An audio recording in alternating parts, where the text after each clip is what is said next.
Burkina Faso stands at a turning point. For decades, its fields have been tilled by hand, its farmers working tirelessly against the odds: droughts, poor soil, and outdated tools. Food shortages have been an unfortunate reality, with the country forced to rely on imports and external aid to sustain its people. In all, we manage to eat 2 meals a day. Our children often cry because they don't eat enough, but we do our best to find them something to eat. But now, something different is happening. A wave of change is sweeping through the nation's farmlands.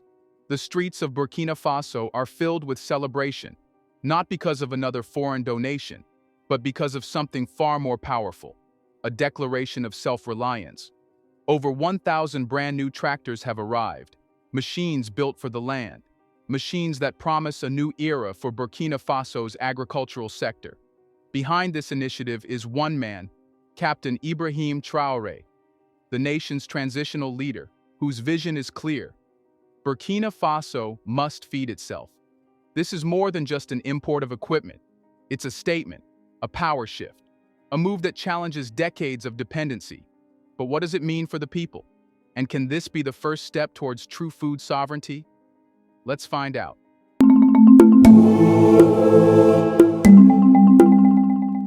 For most of the world, the arrival of 1,000 tractors may seem like just another shipment, another logistical operation carried out between ports, trucks, and warehouses.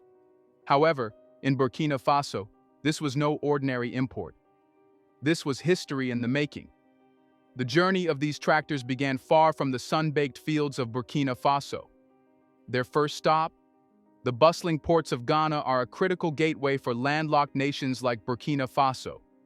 Unlike coastal countries where large-scale imports can be managed directly, Burkina Faso has long faced the challenge of relying on foreign ports for access to essential goods.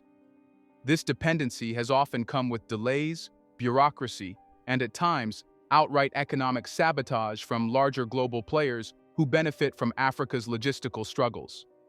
But this time, things moved differently. The tractors, brought in under the directive of Captain Ibrahim Traoré's transitional government, were handled with a level of urgency and efficiency rarely seen in regional trade. There were no unnecessary slowdowns, no prolonged bureaucratic bottlenecks, only swift coordination between Burkina Faso and Ghana, ensuring that this vital shipment reached its destination as quickly as possible. As the tractors made their way from the Ghanaian port inland, a spectacle unfolded along the roads of Burkina Faso. Truck after truck, loaded with gleaming new machines, rolled through towns and villages. The response? Pure jubilation. People lined the roads, waving, cheering, even breaking into spontaneous celebrations. Farmers, many of whom had spent their entire lives working with outdated and rudimentary tools, could hardly believe what they were seeing. For them, this wasn't just an announcement on a government bulletin. It wasn't another empty promise of agricultural development. It was real, tangible, something they could touch, something that would change their lives. For generations, the reality of farming in Burkina Faso has been one of relentless struggle. With the land often difficult to cultivate due to arid conditions and poor soil quality, farmers have relied on sheer physical labor, using basic plows, hoes, and hand tools to scrape out a living. The lack of mechanization has meant lower yields, backbreaking work, and an ongoing dependence on imported food to fill the gaps. But as these tractors rolled in, the message was clear. Those days were coming to an end. The sheer scale of this operation signals something much bigger than just agricultural improvement. It represents a shift in how Burkina Faso sees itself. For too long, African nations have been told they must wait for aid, rely on external donations, and accept whatever crumbs are thrown their way by richer nations. Burkina Faso, like many of its neighbors, has received countless development projects from foreign organizations, often wrapped in generous language but structured in ways that ensure continued dependency rather than true empowerment. This time, the approach was different. Here's a reminder to please like and share the video, and subscribe to our channel to watch more videos on Black culture, history, civilization, and identity. Let's continue now. These tractors weren't a gift. They weren't part of an aid package controlled by international donors with hidden conditions attached. They were brought in as an investment an intentional, calculated move by a government that wants to reclaim control over its destiny. And it's not just about food security, it's about economic sovereignty. By importing modern machinery and equipping its farmers with the tools they need, Burkina Faso is taking direct steps toward reducing its reliance on foreign food imports, cutting down on the economic drain that comes with purchasing staple foods from outside sources. For years, agricultural productivity has been stunted by the lack of proper equipment. Farmers could only cultivate small portions of their land, restricted by what human labor could accomplish. With tractors now in their hands, those limitations will begin to disappear. More land can be cultivated, larger harvests can be produced, and for the first time in many farmers' lives, they can begin to see farming as a profitable and sustainable profession, not just a means of survival. One of the biggest concerns whenever large-scale agricultural projects are introduced is whether the benefits will reach those who need them most.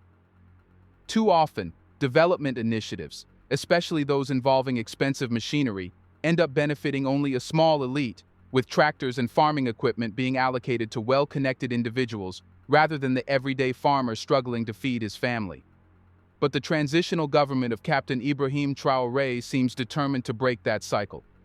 Early reports indicate that these tractors are not being handed over to corporate farming enterprises or used as political favors. Instead, they are being distributed to farmers and cooperatives that have long been neglected. There is also a focus on reaching internally displaced farmers, those who were forced to abandon their land due to instability and conflict. By prioritizing these farmers, the government is not just modernizing agriculture, it is also helping to rebuild lives, restore lost livelihoods, and give people the means to stand on their own feet again. As these tractors finally reach Burkina Faso's rural heartlands, the real work begins. The sight of freshly plowed fields once impossible to cultivate will soon become the new normal. Farmers will no longer be limited by outdated tools, and with each harvest, the dream of true food self-sufficiency moves closer to reality. This moment, this turning point, is about more than just technology. It's about dignity. It's about proving that Burkina Faso is not a nation waiting for handouts, but a country determined to shape its future. And as the dust settles behind the convoy of tractors, the echoes of celebration continue. The sound of progress, the sound of a nation rising. Let's zoom out for a second now. Burkina Faso is not just mechanizing its farms, it is redefining its entire agricultural system. Captain Ibrahim Traoré's decision to import over 1,000 tractors is not an isolated event, but rather a crucial part of a broader strategy aimed at long-term transformation. This is not about short-term relief, but a deliberate step toward a future where Burkina Faso no longer relies on foreign aid or food imports to survive. For decades, agriculture in Burkina Faso has been trapped in a cycle of subsistence farming. Farmers grow what they can, often with minimal resources, only to sell their produce at low prices while struggling to buy food at higher costs. The lack of modern equipment has meant that crop yields remain low, and many rural communities face food shortages year after year. But Traoré is changing this dynamic by introducing a structured vision that is not just about providing tools, but about fundamentally reshaping the way agriculture operates in the country. One of the core pillars of this strategy is ensuring that Burkina Faso no longer depends on external food supplies. In recent years, the country has spent millions of dollars importing rice, wheat, and other staple crops from abroad, resources that could have been invested in domestic production instead. But food sovereignty is not just about growing enough food, it's about controlling the entire value chain, from production to storage, distribution, and processing. For too long, African countries have been exporters of raw agricultural goods, only to import processed foods at a much higher cost. Traoré's government understands this flaw and is laying the groundwork for a self-sufficient food economy. With these new tractors, farmers will be able to cultivate larger plots of land, increasing overall food production. But in parallel, the government is also focusing on building infrastructure, warehouses, food processing plants, and irrigation systems, to ensure that food is not only grown, but stored, processed, and distributed efficiently across the country. Mechanization is only the first step. True agricultural transformation requires the development of an entire ecosystem that supports farmers at every stage of the process. This includes training farmers in modern techniques. Many farmers in Burkina Faso have relied on traditional farming methods passed down through generations. While these methods have sustained communities for centuries, they are not always efficient in today's context. The government is working to introduce agricultural education programs to teach farmers how to maximize their output using modern machinery, sustainable farming techniques, and scientific methods to improve soil health. Then comes access to fertilizers and seeds. Having a tractor is useless without the right resources to make farming productive. The government is ensuring that high-quality seeds, organic fertilizers, and crop protection solutions are available to farmers. Special focus is being placed on promoting drought-resistant crops that can thrive in Burkina Faso's climate, ensuring consistent harvests even in challenging weather conditions. Also, a significant percentage of Burkina Faso's agricultural land remains underutilized due to water scarcity. The government's new plan includes expanding irrigation networks, enabling farmers to grow crops beyond the rainy season. This shift will not only increase production, but also create a stable, year-round agricultural industry. One of the biggest obstacles in Burkina Faso's food economy has been the lack of local processing plants. Crops like tomatoes, rice, and maize are often grown in abundance but end up being sold raw at low prices. In response, Traoré's administration has started investing in agro-processing facilities, ensuring that food is not just grown, but processed, packaged, and sold domestically, keeping more value within the country. For years, farming in Burkina Faso has been seen as a low-income, labor-intensive occupation. Many young people have left rural areas in search of better economic opportunities in cities or even outside the country. But under this new vision, farming is no longer just about survival. It is becoming a viable and attractive profession. With access to tractors, training, and financial support, farmers are being empowered as business owners, not just laborers. The government is working to establish cooperatives and farmer associations, which will allow small farmers to pool resources, share machinery, and collectively bargain for better market prices. This cooperative model has been successfully implemented in other countries, boosting incomes and ensuring that farmers have a stronger voice in agricultural policies. Moreover, new financial programs are being introduced to offer low-interest loans and grants to farmers, making it easier for them to scale up their operations, invest in better seeds, and expand their farms. Instead of seeing farming as an unstable livelihood, young entrepreneurs are now beginning to view agriculture as a sector with real economic potential. While Burkina Faso's primary goal is achieving food independence, there is an even greater opportunity on the horizon: regional food leadership. West Africa remains heavily dependent on food imports from Europe, Asia, and North America. With this new agricultural shift, Burkina Faso has the potential to become a food exporter within the region. Neighboring countries like Niger, Mali, and Guinea also face food security challenges. With increased production capacity, Burkina Faso can supply excess food to these nations, strengthening regional trade and reducing reliance on external sources. This shift would not only boost the country's economy but also position Burkina Faso as a strategic leader in West Africa's agricultural market. Traoré's agricultural transformation plan is not based on theories or political rhetoric. It is built on action and tangible results. The tractors are already arriving. The infrastructure is being developed. The farmers are being trained. Unlike previous governments that relied on foreign partnerships to dictate Burkina Faso's development path, this administration is taking control and making independent decisions that serve the nation's long-term interests. The bigger vision is clear. Burkina Faso will no longer be a country that waits for aid, waits for imports, or waits for permission to grow its food. It will be a country that produces, sustains, and thrives. As these policies unfold, the question is not whether this plan will work, but rather how far it can go. One thing is certain: this is only the beginning. Now, you must be wondering how these tractors are reshaping Burkina Faso's economy and society.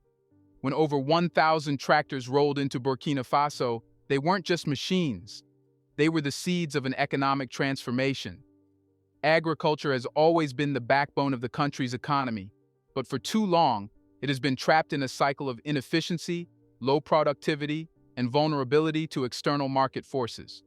With these modern farming tools now in the hands of local farmers, A chain reaction is beginning, one that will touch every part of the economy, from rural villages to urban markets, from government policies to individual livelihoods. This initiative is more than a farming upgrade. It's an economic strategy with far-reaching consequences.